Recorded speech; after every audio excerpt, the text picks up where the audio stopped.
Dans le village de Kweku, niché au creux d'une vallée verdoyante où les acacias dansaient sous la brise chaude, la vie suivait le rythme des saisons et des étoiles. Les huttes de terre rouge, coiffées le chaume, s'alignaient comme des sentinelles autour de la grande place où trônait un baobab millénaire surnommé l'arbre des murmures. Les anciens disaient qu'il portait les voix des ancêtres, un chant grave et profond qui guidait les âmes perdues. Mais depuis des mois, un silence inquiétant pesait sur Kweku, et les murmures de l'arbre s'étaient tus. Aminata, une jeune femme au regard perçant et aux tresses ornées de perles d'ambre, vivait avec sa grand-mère, Mame Diarra, la gardienne des traditions du village. Mame Diarra, avec ses rides comme des rivières gravées sur son visage, était respectée pour sa sagesse et crainte pour sa connaissance des mystères. Elle enseignait à Aminata les chants sacrés, les danses qui invoquaient la pluie et les secrets des herbes qui guérissaient le corps et l'esprit. Mais ce que Mame Diarra chérissait le plus était une amulette en bois sculpté, ornée d'un éclat de quartz qu'elle portait autour du cou. « C'est la clé des ancêtres », murmurait-elle souvent, sans jamais en dire plus. Un soir, alors que le soleil peignait le ciel d'un rouge flamboyant, un étranger arriva à Kweku. Grand, vêtu d'une tunique élimée, il portait un bâton noueux et un sac de cuir usé. Son nom était Sefou et ses yeux semblaient voir au-delà des choses. Il demanda l'hospitalité, comme le voulait la tradition, et les villageois l'accueillirent avec méfiance mais respect. Sefou s'installa sous l'arbre des murmures, observant en silence les allées et venues des habitants. Aminata, intriguée par son aura, s'approcha de lui. « Pourquoi es-tu ici, voyageur ?» demanda-t-elle, sa voix mêlant curiosité et défi. Sefou esquissa un sourire énigmatique. « Je cherche ce qui a été perdu. Le chant des ancêtres s'est éteint, n'est-ce pas ?» Aminata sentit un frisson la parcourir. Comment cet étranger pouvait-il savoir ?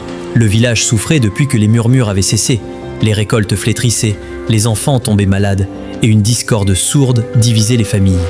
Même l'amour entre Aminata et son frère cadet, Kofi, s'était fissuré. Kofi, un esprit libre qui rêvait de quitter Kweku pour la ville, reprochait à sa sœur de s'accrocher aux vieilles traditions. « Les ancêtres ne nous parlent plus, Aminata. Pourquoi t'obstines-tu » criait-il, avant de disparaître des jours entiers dans la savane.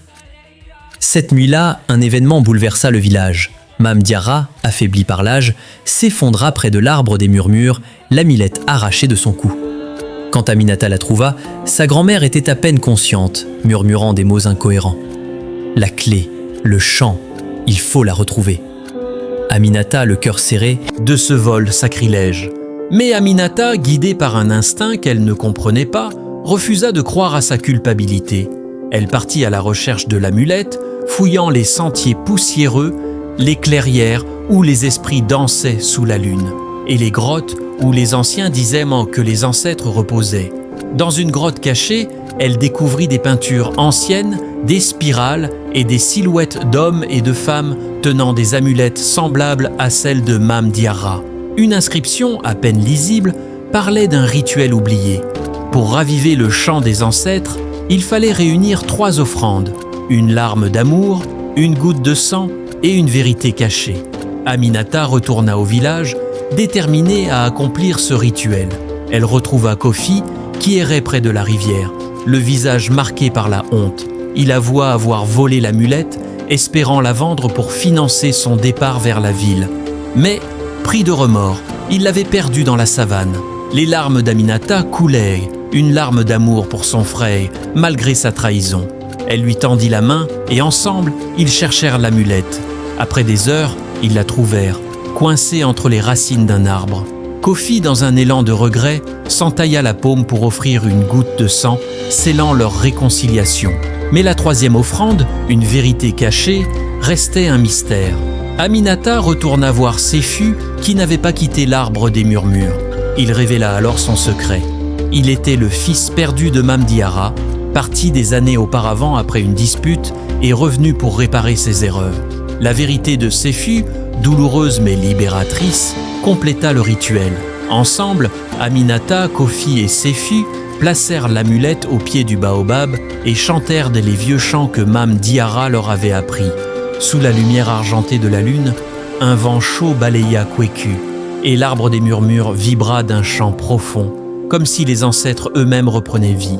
Mame Diarra, soutenue par ses petits-enfants, se redressa, un sourire paisible sur les lèvres.